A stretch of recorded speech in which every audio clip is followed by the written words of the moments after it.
I first noticed the wallet because it did not belong in my world. Everything about my night already felt heavy. My feet ached in a way that went beyond pain, settling deep into the bones like something permanent. The kind of exhaustion that did not disappear with sleep because sleep was never enough. Not when you were a single mother. Not when every shift meant groceries or gas or asthma medication. Not when tomorrow was already waiting before today was finished. Valentino's VIP section glowed with soft amber light and polished marble, a different universe from the back corner tables I usually worked. Here, wine glasses never went empty, voices stayed low and confident, and the men wore watches that cost more than my car. I did not belong here. Everyone knew it. I had been pulled in last minute because Mia was sick and the manager needed someone who would not flirt, would not linger, would not make mistakes. I did my job quietly. I always did. I smiled when required. I kept my eyes down. I carried plates that weighed less than the things I carried inside my chest. When he stood to leave, the entire room shifted. It was subtle, the way sound softened, the way conversations paused for a breath too long. I felt it before I saw it, that instinctive tightening in my stomach that told me someone dangerous had entered the air around me. He moved past my table with security that did not announce itself. No raised voices, no flashing badges, just presence. Dense, controlled, final. And then he was gone. That was when I saw the wallet on the chair. Black leather, thick, perfectly worn, not new, not flashy. The kind of thing that aged with purpose. It looked expensive in a way that did not need to prove itself. When I picked it up, the weight startled me. Not just the physical weight, but what it implied. This was not a wallet someone misplaced lightly. Carlos saw it in my hand and went still. His face drained of color as if someone had pulled the blood right out of him. He leaned over the bar, lowering his voice even though no one was close enough to hear. "You did not see that. You did not touch that." I asked who it belonged to, already knowing the answer would not make me feel better. He shook his head once. Slow, final. "If you value your life, you put that back and forget tonight ever happened." That was all he said. No name, no explanation. My heart hammered as I stepped into the service hallway and opened it anyway. No driver's license. No clutter. Just cash, more than I had ever held at once in my life, a single metal card with no logo, and a business card so minimal it felt intentional. A name embossed in matte black, a number beneath it, nothing else. At home, Lily was asleep in the next room, her small chest rising and falling unevenly, the humidifier humming like it was fighting to keep up. The emergency room bill sat on the table where I had left it that morning. Final notice in red ink. The wallet lay in my hands, warm now, like it had absorbed my fear. I thought about what that money could do, how quickly it could erase the panic I carried like a second skin, how it could mean no more choosing between rent and medication, no more praying she would not get sick at the wrong time. The thought made me feel sick. I was tired, I was desperate, but I was not a thief. My fingers shook as I dialed the number. It rang once. "Identify yourself." The voice on the other end was male, flat, stripped of warmth, not raised, not angry, controlled in a way that suggested anger was unnecessary. "My name is Emma Reeves. I work at Valentino's. I found your wallet tonight and wanted to return it." Silence stretched, thin and deliberate. Then he spoke again. "Address." Not a request, not a question. I swallowed. "I can bring it back to the restaurant tomorrow or meet somewhere public." "Address." Something in my chest tightened. Every instinct screamed that this was a mistake, that I should hang up, leave the wallet at the restaurant, disappear back into my small, careful life. Instead, I gave him my address. There was no acknowledgement. The line went dead. I stared at my phone, my pulse loud in my ears, the weight of the wallet heavier than ever in my hand. A moment passed. Then the phone vibrated once. A single message. 20 minutes. He did not knock the way normal people did. There was no hesitation, no uncertainty, no wasted movement. 3 knocks precise, measured, final. The sound traveled through my small apartment like a warning. My heart slammed so hard I felt it in my throat. I checked the clock on the microwave. 19 minutes had passed. I moved before I could think, pulling on jeans, wiping my hands on my shirt, trying to erase the panic clinging to my skin. The apartment felt smaller than ever, the walls too close, the air too warm.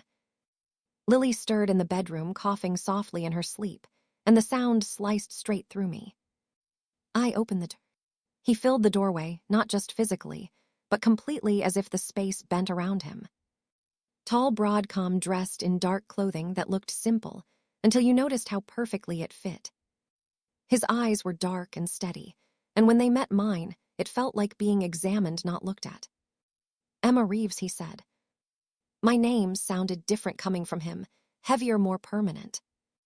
I held out the wallet, immediately, my fingers tight around it like a shield.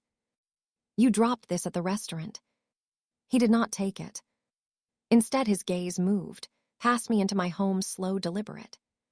He noticed everything: the peeling paint, the second-hand couch, the unpaid bills on the table. "You live here alone?" he asked. My spine stiffened. "That is not your concern." Before he could respond, a small voice floated down the hall. "Mommy." Lily appeared, clutching her stuffed rabbit, her hair wild from sleep, her breathing slightly uneven. She froze when she saw him. So did he. Something changed, then not dramatically, not obviously, but enough that I felt it. He knelt down to her level, without taking his eyes off her. "You must be Lily," he said. Her grip on the rabbit loosened a little. "How do you know my name?" she asked. "Your mother talks about you." Without speaking, he said. I sucked in a breath. Lily tilted her head, studying him the way children do when they are deciding if someone is safe. "Are you scary?" she asked.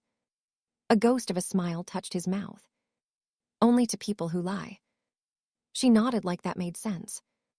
He reached into his jacket and produced a small folded paper shape, an origami flower, perfect and clean. "For you," he said. Her eyes widened. "For me?" "Yes." She took it carefully, reverently. "Thank you, mister." "You can call me Daunt." She tried the name softly, Daunt. Then she smiled, and something in my chest cracked open and panicked at the same time. I guided her back toward the bedroom, whispering that everything was fine. When I turned back, he was standing again, the softness gone, replaced by something sharp and assessing. "You returned everything," he said, finally taking the wallet. "Yes." "Why?" "Because it was not mine." A pause. "Interesting." He reached into his coat and pulled out an envelope, thick, heavy. I shook my head. Immediately, "I don't want anything." He set it on the table anyway. "Your daughter needs care better than what you can afford right now." I slid down my spine. "How do you know that?" He glanced toward the bedroom. "I pay attention." I opened my mouth to protest, but he was already stepping back. "This does not make us even," he said. "This makes us acquainted." Then he left. No rush, no threat, no goodbye. The door closed, and the apartment felt empty in a way it never had before. I stared at the envelope, my hands shaking. Whatever I had just done by returning that wallet, it was no longer finished. It had only begun. I did not open the envelope that night. It sat on the small table between the couch and the kitchen, like it belonged there, like it had always been waiting for me. Sleep did not come easy. Every sound outside made my heart jump. Every breath Lily took felt louder than normal. I lay awake, listening to the hum of the air unit, and thinking about the way his eyes had moved through my apartment like hands touching things he should not know. By morning, my body felt heavier than before. Lily woke up coughing, and I moved on instinct, sitting her up, rubbing her back, counting her breaths the way the doctor taught me. She smiled at me anyway, because she always did. "Mommy, guess what she said?" "What, baby?" "The flower is still pretty." She held up the small paper flower from her nightstand, and my throat tightened. I kissed her forehead and told her to get dressed. After I dropped her with Mrs. Hernandez, I came back home and stared at the envelope again. My hands shook when I finally opened it. Inside was more money than I had ever seen together in my life. My knees went weak, and I had to sit down. I counted it twice because it did not feel real. This could fix things, the thought came uninvited. This could make things quiet for a while. The emergency bill, the past due rent, the inhalers, the food, the school supplies. I hated myself for thinking it. I folded the envelope shut and shoved it into the back of my drawer under old papers and socks. I would return it. I told myself that over and over. At work, the restaurant buzzed with gossip. I barely heard any of it until Carlos cornered me near the bar. "You okay?" he asked quietly. I nodded too quickly. "Did he come for it?" "Yes." Carlos swallowed hard. "You let him inside." I did not answer. He leaned closer, his voice barely sound. "Emma, listen to me. Whatever he gave you, do not take it." I stiffened. "He does not give gifts." My manager called me into the office before I could respond. He shut the door and looked at me like he was trying to decide something. "You did not tell me you met him," he said. "He came to my home." His face darkened. "That is worse. He told me to be careful, to keep my head down, to forget the night ever happened." But how could I forget it when my phone rang the moment I stepped outside? Unknown number. My heart started racing before I even answered. "MS Reeves," the same voice said, calm and distant. I did not respond. "Your daughter has an appointment today." I gripped the phone. I did not agree to anything. "You did not need to," he said. "St. Mary's Hospital, 2 p.m. Dr. Abramson." He paused. "Do not be late." The call ended. I stood frozen on the sidewalk, people brushing past me like I did not exist. At the hospital, they did not make us wait. They knew Lily by name. They led us straight back. The doctor spoke to me like I mattered, like my questions were worth answering. New treatments, new medication, better care. When I asked about payment, the nurse smiled and said everything was handled. Handled by who, I asked. She did not answer. On the way home, I felt like I was floating outside my body. Someone was rearranging my life without asking. Someone had reached into my problems and solved them like they were nothing. When I opened my apartment door, a repair crew was already inside. The mold was being scraped away, wires replaced, the air unit removed. The landlord stood there sweating, avoiding my eyes. "Owner wants it done today," he said. "Owner?" That night, Lily breathed easier than she had in months. She slept without coughing, without waking up scared. I sat beside her bed and watched her chest rise and fall. And for the first time, I understood the truth. This was not help. This was leverage. And the man who left his wallet behind had just wrapped my life around his hand. The car was already waiting when I came home. Black, quiet, polished like it did not belong on my street. The engine was off, but the presence was loud. I stopped walking. Lily tugged at my hand and looked up at me confused. "Mommy, why is that car staring at us?" It felt like it was. A man stepped out, smooth and controlled, wearing a dark jacket and an expression that did not change when he saw us. "MS Reeves," he said politely. My stomach dropped. I did not answer. "Mr. Salvator would like to speak with you." I tightened my grip on Lily. I did not agree to anything. He nodded once as if he expected that. He anticipated that response. The back door of the car opened, and inside was a booster seat already secured. My breath caught. "We can come back later," I said, my voice sharp. He shook his head gently. "Tonight would be best." Lily leaned closer to the car, peering inside. "Is this another Castle car?" she asked. The man glanced at her, and something almost human crossed his face. "Yes, little miss." My heart was pounding so hard it hurt. "Where he wants to see me?" I asked. "His home." The word landed heavy. I felt the walls closing in the way they had the night he came to my door. Lily squeezed my hand, once then twice, then 3 times our secret signal. I knelt in front of her and brushed her hair back. "Are you scared, baby?" She thought about it. "A little." "Me too," I whispered. "But sometimes being brave means going anyway." She nodded like she understood far more than she should. I told the driver I needed 10 minutes. Upstairs, I changed into the least worn dress. I owned my hands clumsy, my thoughts racing. This was not an invitation. This was a summons wrapped in courtesy. When we arrived, the gates opened without stopping. The house rose out of the darkness, like something unreal, glass, stone, light everywhere. Lily pressed her face to the window. "Mommy, this is bigger than a castle." He was waiting for us outside. No suit tonight, dark sweater sleeves, rolled up casual in a way that felt intentional. "Emma," he said like he had been expecting us all along. "You brought Lily." "You insisted," I said. His mouth curved slightly. "I hoped you would." Lily waved at him, holding her paper flower. "Hi, Dante." He knelt instantly like before. "Hello, Lily." "Did the flower survive the night?" She nodded proudly. I put it next to my dragon. "Good," he said. "Things that matter should be protected." He stood and looked at me. "Shall we go inside?" Inside the house, everything echoed space, light, silence, power. An older woman appeared, warm eyes, kind smile. "Valentina," he said. "Please take Lily. She has prepared a movie room." Lily looked up at me, uncertain. I nodded slowly. "I will be right here, baby."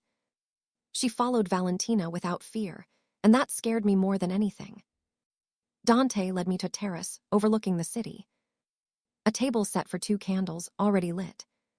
I did not sit. "Why am I here?" I asked. "Because I needed to see you again," he said. "Because what you did matters." "This feels like a trap," I said. He did not deny it. Life often is. He gestured for me to sit, and this time I did. He spoke calmly, deliberately. "My position requires appearances, stability, family." My chest tightened. "I know what you are," I said quietly. He met my gaze without flinching. "Then you know why this matters." He laid out the offer like terms on a table. Marriage in name, protection, security, opportunity. I felt dizzy. "You want to rent a life," I said. "I want to build one," he corrected.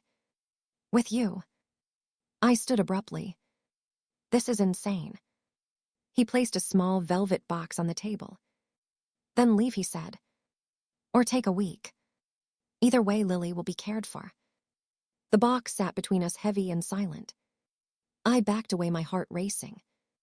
"I need my daughter." "Of course," he said. "Family first." As we left, Lily ran to me smiling, full of popcorn and wonder. "Can we come back?" she asked. I did not answer. As the car pulled away, I looked back at the house, glowing in the dark. And knew one thing with terrible clarity. My life no longer belonged only to me. The question was whether I would choose the cage, or pretend I still had a choice. The week after the dinner felt unreal, like time had bent around me and refused to move in a straight line. Every morning I woke up expecting things to go back to normal. And every morning, something new reminded me they would not. The repairs in my apartment were finished before the sun set the next day. New air unit, new wiring, fresh paint over the stains I had learned to ignore. The landlord would not meet my eyes when he handed me the paperwork. Said the building had changed ownership and standards had to be met. I knew whose standards he meant. Lily started breathing easier almost immediately. She slept through the night for the first time in months. No coughing, no panic, no whispered "mommy" in the dark. I watched her chest rise and fall and felt something break inside me. Because relief came tangled with fear. At work, everyone treated me differently. No one said anything directly, but conversations stopped when I walked into a room. Carlos avoided my eyes. My manager reassigned my shifts without asking, lighter hours closer to home. "You deserve a break," he said too quickly. My phone rang more than it ever had before. Numbers I did not recognize messages with no names. Appointments, confirmations, deliveries. A courier dropped off groceries I could not pronounce. Another brought school brochures for places I had never heard of. Oakwood Academy, Brookfield Academy tuition, numbers that made my head spin. I did not ask for any of it, but it kept coming. On the 5th day, Lily had another scare. Not as bad as before, but bad enough that my hands shook as I lifted her. We were at the hospital again, before I could think. This time the room was ready, the staff calm, efficient. A nurse told me not to worry, they had instructions. Instructions from who I asked. She smiled like it was obvious. Mr. Salvator. I sat beside Lily holding her hand while she breathed through the mask. She looked up at me and smiled. Mr. Dante said I was brave, she whispered. My throat closed. He had been there. Again. I did not see him, but I felt him in the quiet, in the way things moved around us. When we were discharged, Marco drove us home. Silent, respectful, carrying Lily like she weighed nothing. Before he left, he handed me an envelope. Not money this time. A note. 1 day left. Nothing else. I did not sleep that night. I sat at the table, staring at the velvet box he had left behind. I had not opened it since the dinner. I told myself that meant something. In the morning, I dressed carefully. Not for beauty, but for armor. I asked Mrs. Hernandez to watch Lily and did not explain why. She touched my cheek and told me to be strong. The gates opened again when the car approached. This time it did not feel like a surprise. Dante was waiting inside his study. Dark suit, clean lines, controlled as ever. Emma, he said calmly. I placed the box on his desk and opened it. The ring caught the light, sharp and cold and beautiful. I have conditions, I said. He nodded, as if he had expected nothing less. Lily comes first always. Agreed. No illegal involvement, no secrets that make me complicit. Your hands will remain clean. I finish my degree, I need something that is mine. It will be arranged. I took a breath. This is not ownership. This is partnership or nothing. He studied me for a long moment. Then he said very quietly, You surprise me. I closed the box and pushed it toward him. 3 years, I said. After that, I walk away with my daughter free and protected. His jaw tightened. You will be protected long after that. I did not answer. He opened the box, removed the ring, and held it out. Your choice. My hand trembled when I lifted it. I thought of Lily sleeping peacefully. Of her laughter in that house with the fish tank. Of the way the world had already started bending around us. I placed my hand in his. Yes. The ring slid onto my finger, heavy and final.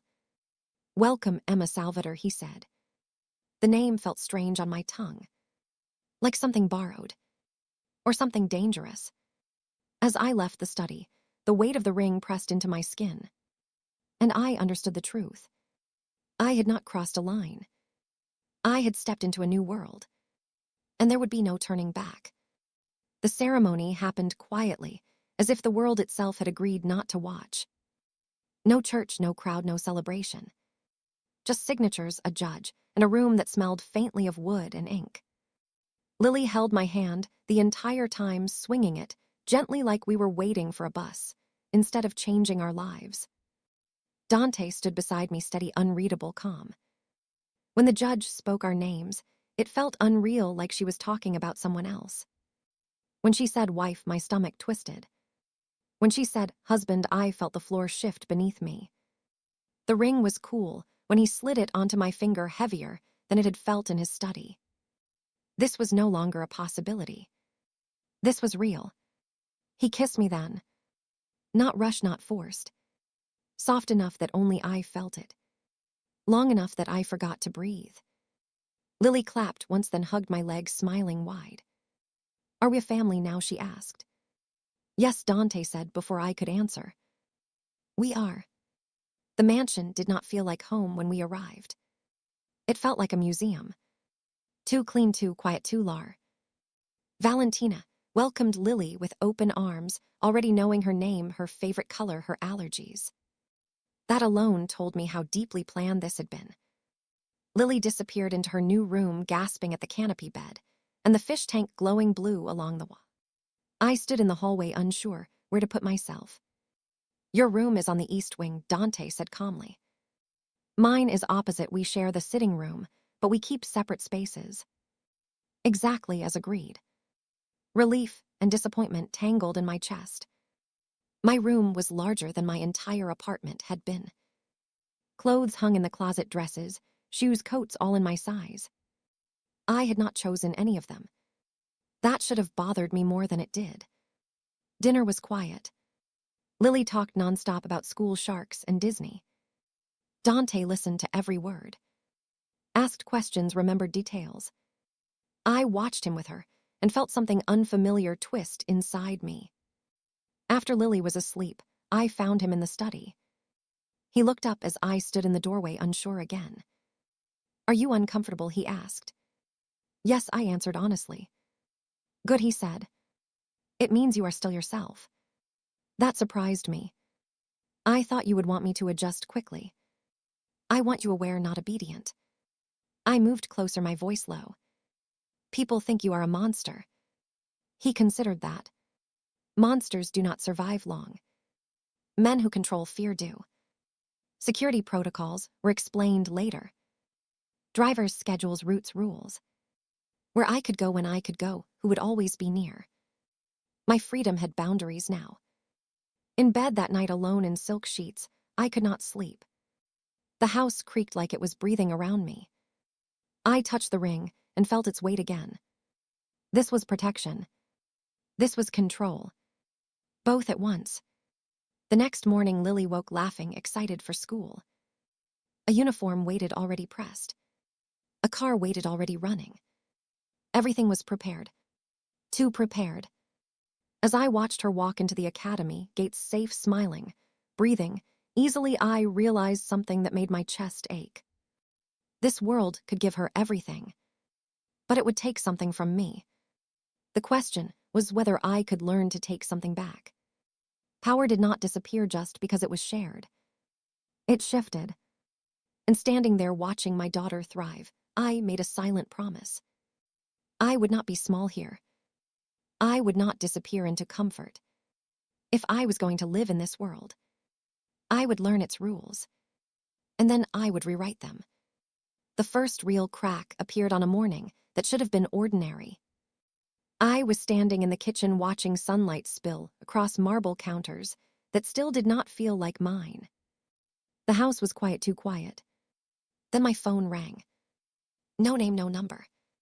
My stomach tightened before I answered. Emma, the voice said, low, urgent. It's Marka. Lily collapsed during recess. The world narrowed instantly. What happened? I asked, already moving toward the door. Asthma attack, he said, controlled but tight. Ambulance is on the way to St. Mary's. Dante is already there. The car ride felt endless. Sirens echoed in my ears, even when they were not near. My hands shook so badly I had to grip my coat just to stay upright. Every fear I had buried under silk sheets and security details tore free. This was the cost. This was the danger. When I reached the hospital, Lily was not in the emergency ward. She was in a private room, breathing steady, color back in her cheeks. A nurse smiled gently. She is stable now. My knees nearly gave out. Mommy, Lily said when she saw me. Mr. Dante held my hand until I felt better. My chest hurt in a way I could not explain. I turned and saw him standing near the window, jacket off, sleeves rolled, eyes darker than I had ever seen them. He crossed the room in 2 steps. She is safe, he said quietly. For now. The doctor explained adjustments, medications, monitoring. I barely heard him. I watched Dante instead. The way he stood close but not touching. The way he listened, like every word mattered. After Lily fell asleep, Dante stepped into the hallway with me. This is what I warned you about, he said. The danger follows me. Anger flared through my fear. No, it doesn't, I said sharply. It follows power. And you chose to bring us into it. He met my gaze unflinching. And I chose to protect you within it. Those are not the same thing. For the first time, he looked almost uncertain. I would never let anything happen to her. I know, I said. That is what scares me. I realized then the truth I had been avoiding. He was not careless with my daughter. He was invested. That made him dangerous in a different way. When we returned home, that night the house felt different. Not safe. Armed. Guards moved silently outside the gates. Dante gave instructions in a language I did not understand. I stood there watching the world rearrange itself again. Later, when the house settled into silence, I found him in the study. You are angry, he said. Yes. Good, he replied. Fear keeps you alive, anger keeps you honest. I crossed my arms. This cannot happen again. He studied me carefully. Then he nodded once. Then you will be trained. The word hit me like a strike. Trained for what? For awareness, he said. For power. For survival. I shook my head. I am not becoming like you. You already are more than you think, he said. You walked into my world and did not bow. You challenged terms, negotiated outcomes, protected your child. That is strength. He stepped closer. And strength without knowledge is a liability. I felt the shift, the not fear, not surrender. Something sharper. Resolve. I will not be a weakness, I said. His mouth curved slightly. Then you will be my equal. That night, as I lay beside Lily listening to her steady breathing, I understood the choice I had truly made. This was not about marriage or money or protection. This was about transformation. And there was no version of me that could turn back now. Only one that could rise. Training did not begin with weapons or threats. It began with silence. With observation. With learning how to stand in a room without shrinking. Dante did not hover. He did not instruct constantly. He watched. Valentina became my anchor during the day. She taught me the rhythms of the house, the unspoken rules. Which staff spoke first? Which doors were never opened without notice? Which silences meant danger and which meant respect? Lily adapted faster than either of us. Children always do. She learned the names of guards, the schedules of the house, the places she was allowed to run, and the places she was not. She called the fish tanker ocean. She called Dante daddy without hesitation. That word changed something in him. I saw it in the way his shoulders loosened around her. In the way his voice softened. In the way his eyes followed her even when he pretended not to look. My lessons came quietly. How to read a room. How to notice exits, reflections, movements. How to speak less and say more. How to let people underestimate me. Dante explained it once while we stood on the terrace at night. Power does not announce itself, he said. It waits. I asked him why he was teaching me this. Because fear will not save you, he replied. Knowledge will. The first public appearance came sooner than I expected. A charity gala downtown. Nothing violent, nothing illegal. Just lights, cameras, wealth, and wolves in suits. The dress arrived that morning, deep red, heavy, elegant. I barely recognized myself in the mirror. Not because I looked rich. Because I looked composed. Dante watched me from the doorway, his expression unreadable. They will test you tonight, he said. How? They will smile and ask questions that sound polite. They will look for weakness. For shame. For origins. I straightened my shoulders. Then they will be disappointed. His mouth curved slightly. That is my wife. The ballroom was blinding. Music, laughter, crystal chandeliers. Eyes turned the moment we entered. Not because of me, but because of the way Dante placed his hand at my back. Possessive but steady. Protective but controlled. People approached. Hands extended.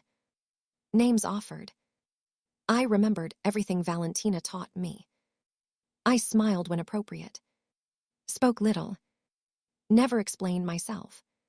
When someone asked where I came from, I said, "Here." When someone asked what I did before, I smiled and said, "I raised a remarkable child." They laughed, unsure how to respond. Good. I felt it then. The shift. The moment they realized I was not embarrassed. Not grateful. Not temporary. I belonged where I stood. Later, as we danced slow, deliberate, surrounded by strangers, pretending not to watch, Dante leaned close. "You are doing well." I did not look at him. "I am learning." "Yes," he said. "You are." Across the room, I saw a man watching us too closely. Dante felt my tension immediately. "Enemy," I whispered. He followed my gaze. "Not yet. But soon." The drive home was quiet. Lily asleep between us in the back seat, her head resting against my arm. Dante reached over and covered her hand with his. Our fingers touched accidentally. Neither of us pulled away. That night, as I lay awake, staring at the ceiling, I realized the truth. This world had rules, and I was no longer just surviving them. I was understanding them. And once you understand power, you are never powerless again. The truth did not arrive all at once. It surfaced in fragments, in quiet moments when the house slept and the walls no longer listened. I found it late one night when I could not sleep and wandered into the study. The room smelled of leather paper and something darker beneath it all. Dante stood by the window, city lights reflected in the glass like a fractured skyline. "You should be resting," he said without turning. "I could say the same to you." He did not argue. Instead, he poured 2 glasses of water and handed one to me. We stood in silence longer than was comfortable. Or maybe it was exactly comfortable enough to let the truth breathe. "Why me?" I asked finally. He did not answer right away. When he did, his voice was lower, quieter. "Because you were not invisible." That was not an answer. "I mean it," he said, turning to face me. "Most people look at me and see only what they want to survive or gain. Fear, greed, ambition. You saw a man who lost something." My chest tightened. "The wallet." "Yes." I waited. He exhaled slowly. "It was not an accident." The words settled between us, heavy and sharp. "You left it on purpose?" I asked. "I noticed you long before that night," he said. "The way you moved through the room. The way you shut down men twice your size without raising your voice. The way you smiled at your phone during breaks like someone was waiting for you somewhere more important than this place." I swallowed. "You tested me." "Yes." I needed to know if integrity still existed where I had stopped believing in it. And if I failed, I asked, then I would have walked away. Something inside me shook. Everything that followed: the money, the hospital, the house. "Not manipulation," he said firmly. "Confirmation." I laughed softly without humor. "You rearranged my life. I offered you an exit every step of the way. You chose to stay." I looked at him, really looked at him. Not the boss, not the power, not the threat. The man standing alone in a room built like a fortress. "Why now?" I asked. Because I was tired of ruling empty rooms. Because I wanted my daughter to see something other than fear. Because Lily looked at me like I mattered. His voice wavered just slightly. "And because when you challenged me, you did not flinch." I felt the ground shift beneath my feet. This was not a deal. This was not strategy. This was loneliness dressed as control. "Did you plan for this?" I asked quietly. He shook his head. "No. That scares me more than anything else." "Me too." A pause. Then another truth slipped free. "The night at the gala," he said. I almost called it off. "Why?" "Because I realized I cared what happened to you." I did not know what to do with that. Neither did I. The distance between us felt smaller, suddenly charged. "This is not part of the arrangement," I said. "No," he agreed. "This is the risk." My heart pounded. For the first time since I had stepped into his world, I felt something close to choice. Not survival. Not sacrifice. Choice. "If this changes," I said. "If it becomes something else, then we face it honestly," he replied. "No cages. No games." I nodded slowly. Then we stopped pretending. He did not touch me, but his gaze held mine with a promise that felt heavier than any vow. In that moment, I understood the final truth. The power I feared was never what he could do to me. It was what we could become together. And once seen, it could not be unseen. The night everything came full circle began quietly. Too quietly. Lily was asleep, early curled around her stuffed shark, breathing steady and calm. The house rested in that deep silence that only comes when danger is either gone or very close. I felt it before I understood it. That tightening in my chest, the same one I felt the night I found the wallet. Dante was in the study again, lights low, posture still, but alert. When I entered, he looked up immediately. "You feel it too," he said. "Yes." Before I could ask what he meant, the security alarms shifted. Not loud, not panicked, just a change in rhythm. Controlled voices moved through the house like shadows. Dante stood and came to me, his hand resting lightly at my back. "Stay here," he said. I did not move. "I am not staying behind anymore," I said. His eyes searched mine, then he nodded once. We walked together to the inner hall, where Marco waited, his expression tight. "It was an internal threat," Marco said. "Someone who thought they could leverage the past." Dante did not ask who. He already knew.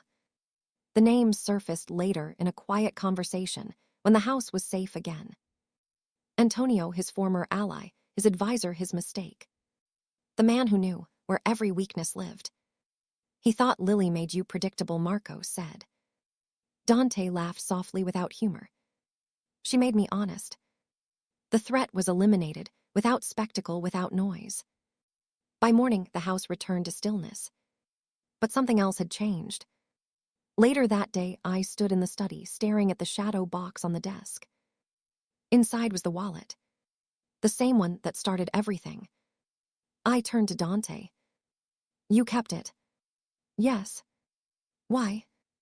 "Because it reminds me of the moment everything shifted." I waited. He met my gaze, steady, unguarded. "I did not lose it that night. I wanted to know if someone like you still existed. Someone who would choose integrity when no one was watching." My breath caught. So the test was real. Yes. But the outcome was not guaranteed. I stepped closer. "And if I had taken the money, then I would have let you go." The truth settled deep and sharp.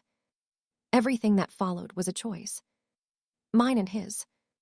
That evening I told him about the nausea, the fatigue, the way my body felt different.